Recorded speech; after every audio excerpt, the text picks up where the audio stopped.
Today's review, Chicago, the Best Picture winner of 2002. This is Rob Marshall's directorial debut. Obviously, he had a long, long background in stage and musical direction, adapted from Bob Fosse's famous musical, Chicago.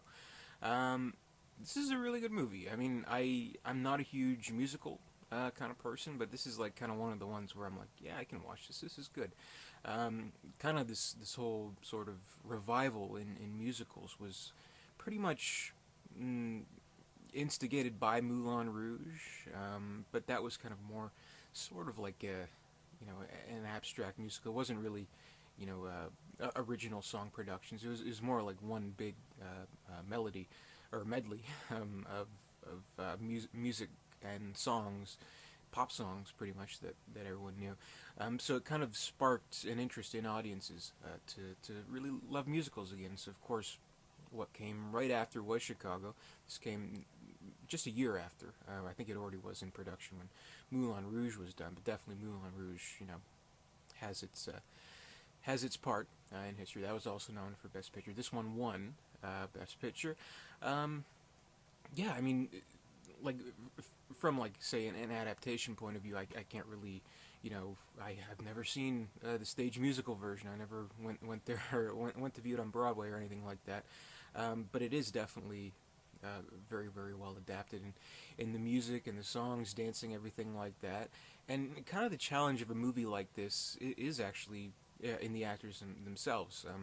Because of course this isn't Bob's Dinner Theater or anything. This is a big Hollywood production. This is big budget. This is going to reach millions of people. So the challenge is in getting the right actors for that. And pretty much, you know, like let's say when musicals were at what their peak of popularity, 40s, 50s, 60s, what have you.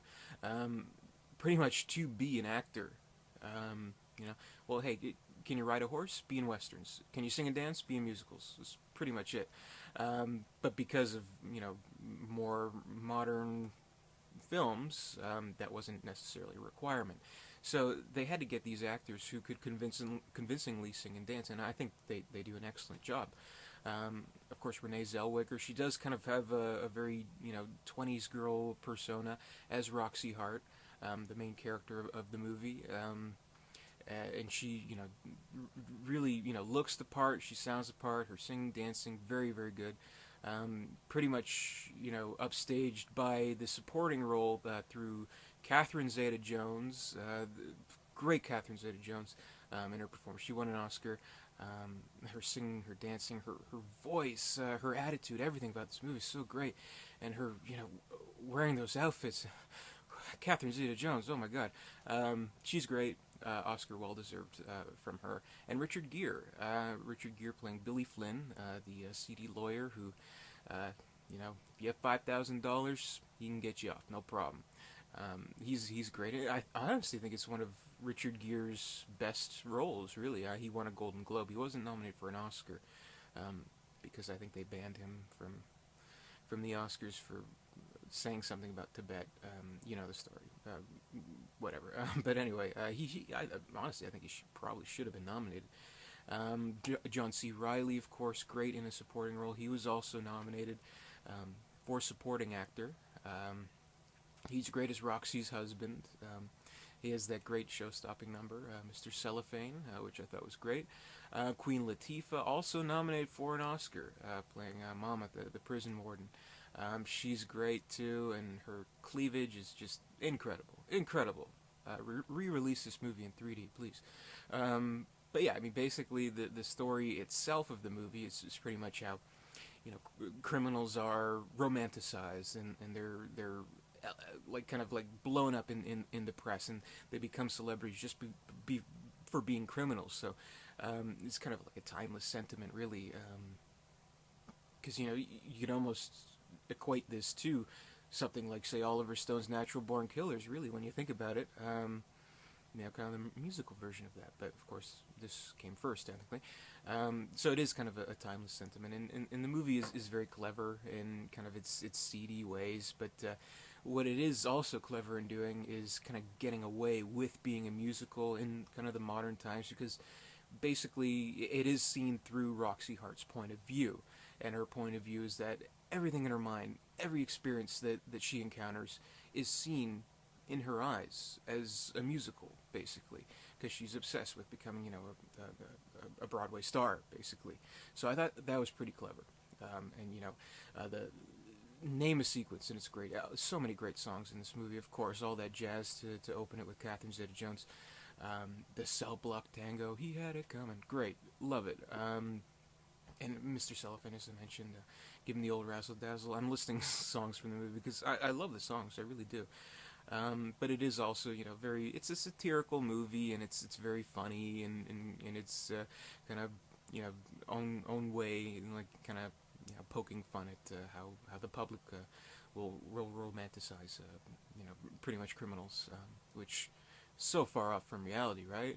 But no, I mean it's funny. It's as probing and as close to home as you choose to interpret it, basically.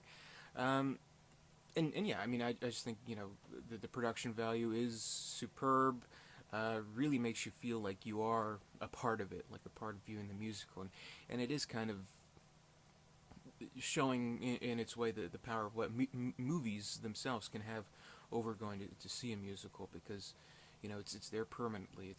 It has to be perfect, basically. So I like that, and I like all the performances. Again, the singing and dancing from the cast, very well done, especially from a more modern cast who wouldn't necessarily have experience in this.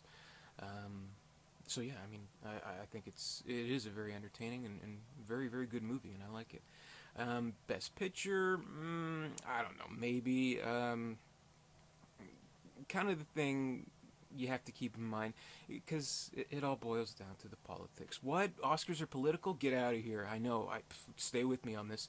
But like around during this time, this was 2003, kind of the voting mantra of Chicago was that during this time the war on terror was declared, pretty much coinciding with the Oscars. So it's like, we need a fun movie to kind of remind us that movies can be fun. We don't want to think about harsh realities. You had movies about nominated that year, the Holocaust with the Pianist, and God, what else was nominated that year? The Hours, a very, very, very stark drama. Lord of the Rings, which I guess is sort of escapism, but I mean, its time came, basically, with Return of the King winning about like 5,000 Academy Awards, so that kind of wasn't in the cards to win. Kind of what I think should have won was The Pianist, because I think, all things considered, it's a better movie, a more moving movie, in my opinion, but it did kind of, sort of, you can kind of tell sometimes which movies are like the second place winners. Pianist won Best Actor, Adrian Brody, and Best Director, Roman Polanski, and its screenplay won as well. Oh yeah, and Gangs in New York was also nominated that year, but I have some issues with that, with the movie itself, if you check out my review. But yeah, this movie, it's very entertaining. You can't accuse it of not being entertaining. And as someone, myself personally, who's not, I'm not like a musical guy, whatever. I mean, I love it, really. I think it's hugely entertaining, very fun. It has its right being up there with the nominated films. Maybe it shouldn't have won, but you can kind of tell during the time frame why they would have chose for this movie to win, because it is a fun movie. It's an undemanding movie. You don't have to think too hard about the movie. Like, I can just throw it on, not pay attention, listen to the songs, dance along or whatever. I don't do that, never. And yeah, it's a good time. But at the same time, it's kind of a almost like a cynical kind of movie, but very funny in the way that it presents itself. So I don't know. I really like this movie. Definitely, if you haven't seen it, give it a watch. So yeah, that's my review of Chicago. So more to come, and thanks for watching.